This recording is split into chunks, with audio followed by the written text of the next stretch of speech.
Welcome to ADS University. My name is Will Humber, and in this session we'll be going over how to set up a Level 1 cooling simulation.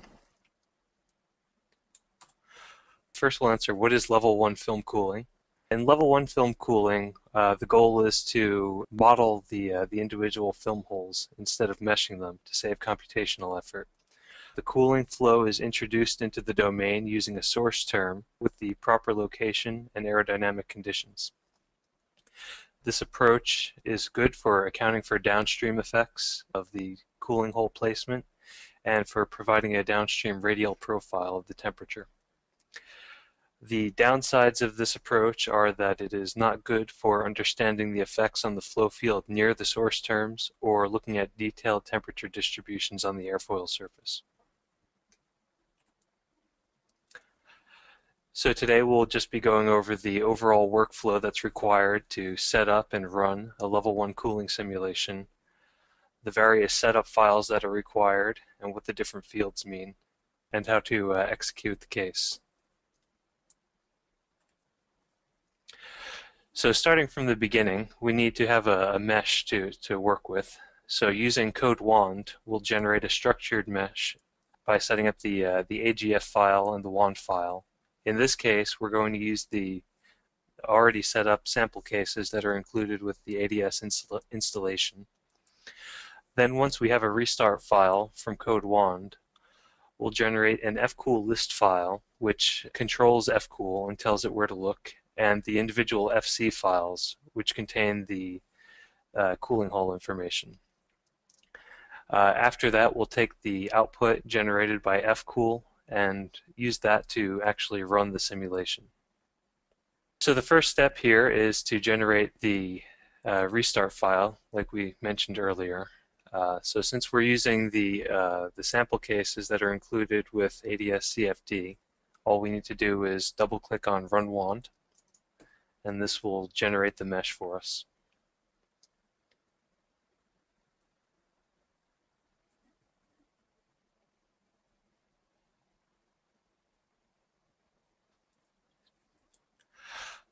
Now that we've successfully generated a restart file using wand, we can take a look at the fcool.list file.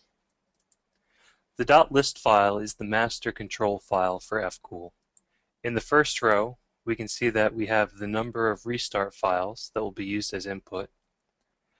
The parameter iChoice is set to 20, which will indicate to fcool that we're performing a Level 1 cooling simulation. iLeo is set to 1, which tells fcool to generate a .leo file for use later when running the simulation.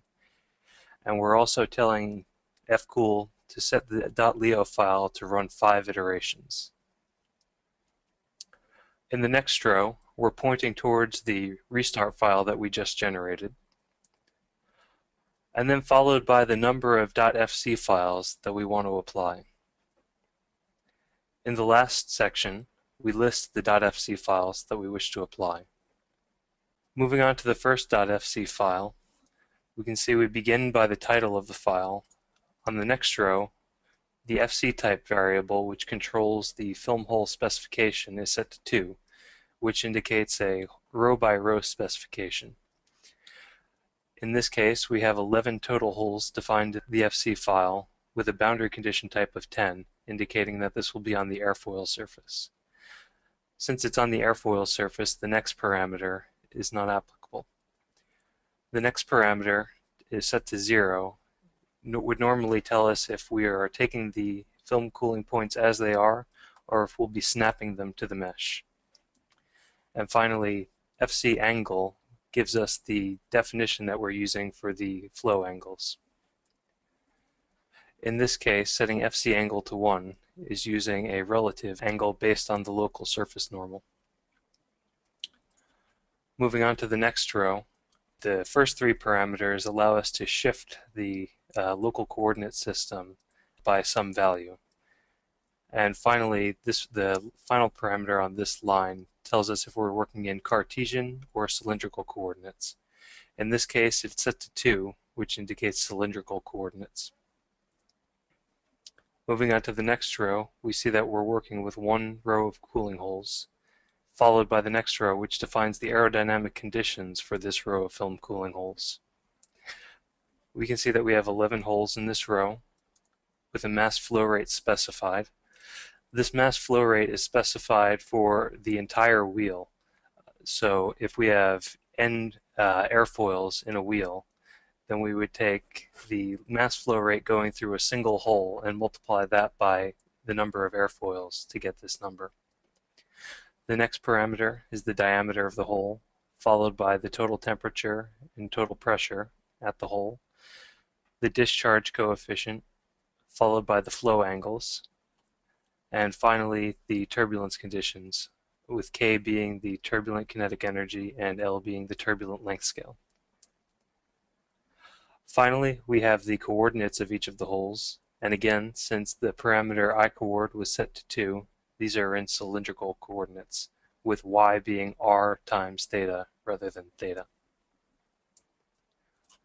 Moving on to the next .fc file, the only difference here is that we have some of the aerodynamic conditions changed. Finally, in the third .fc file, we're using fc type equal to 1, which is a hole-by-hole specification. In this case, we define the total number of holes, and again, the boundary condition type 10, which defines this as on the airfoil, and we're using the same angle convention. The formatting at the end looks a little bit different. In this case, we're specifying them hole by hole, so we list the hole number, the x, y, and z coordinates of the hole. Again, I-coord is set to 2, so this is in cylindrical coordinates, followed by the mass flow rate at the hole, the diameter of the hole, the total temperature and pressure at the hole, the discharge coefficient, flow angles, and turbulent properties. Now that we've covered the definition of the FC data files, we can actually run fcool to generate the fc.data file and the .leo file that will be used to run the simulation. This can be done with the batch file or through the command line. Either way, the command is very simple. You simply invoke the fcool executable and pass in the .list file that was previously generated. After the Leo and .data file are generated, you should be able to double-click Run Leo to actually run the case. And one thing to look for is when opening the convergence file, in addition to the normal output that you see, there should be these lines containing the .data file, specifying the film cooling hole locations and aerodynamic conditions.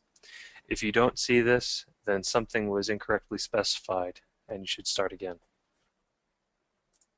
Many times it's difficult to tell if your flow angles are correct or incorrect, so we do include a utility to check this. fcool.plot will allow you to plot up the flow vectors. All that needs to be done is click on the fc.data file, drag it onto fcool.plot, and it will write out however many .vtk files as you have entered .fc files, and these can be plotted in ParaView. And so bringing up the output of our simulation, we can see that here are the film hole locations projected onto the airfoil surface. And if we want to tell if our flow angles are correct, we can do that by plotting vectors from the flow angles. In this case, we can see that the first and third cases have no radial angle, just as we specified, while the second .fc file has a radially outward vector. Next, we want to see if there is any cooling flow on the surface. So we'll plot the surface temperature distribution. And we can see that there is indeed a temperature variation on the surface due to the cooling flow. Although it should be noted that this surface temperature distribution is likely not accurate due to the nature of the source term. Next, we'll go over some things to avoid when performing a level 1 cooling simulation. First off, you should avoid refining the mesh too much in an attempt to obtain detailed surface temperature distributions. Too fine of a mesh can cause problems with the source term definition that's used to mimic the cooling holes. Additionally, you should avoid using overlapping holes in order to mimic rectangular slots. Finally, you should avoid placing cooling holes very close to the junction between an airfoil surface and the end wall. In summary, Level 1 cooling is effective at accounting for downstream effects of cooling hole placement and generating downstream temperature maps. In Level 1 cooling, flow is introduced using source terms without meshing the individual holes. ADS-CFD provides tools which can easily allow a user to generate a Level 1 cooling simulation for various geometries. For further information, please see the fcool reference, the ADS support portal, or contact us at support@adscfd.com. Thank you.